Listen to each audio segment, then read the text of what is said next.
నమస్కారం ఘంటారావానికి స్వాగతం ప్రధానాంశాలు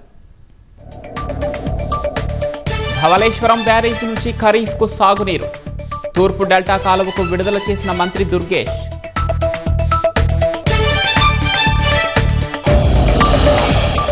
విశాఖ గాజువాక ప్రమాదంలో ముగ్గురు మృతి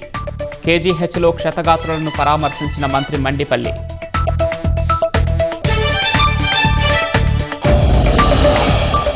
విశాఖ రైల్వే జోన్తో ఉత్తరాంధ్ర అభివృద్ధికి ఊతం ఉపాధి అవకాశాలు పెరుగుతాయంటున్న పల్లా శ్రీనివాసరావు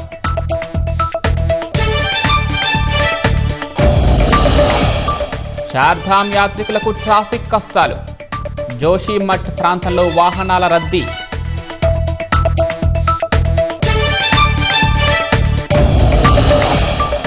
ఇరాన్తో శాంతి ఒప్పందం కుదిరే అవకాశం ఉందన్న ట్రంప్ అణ్వాయుధాలు ఉండవనే హామీతోనే జరగాలని స్పష్టీకరణ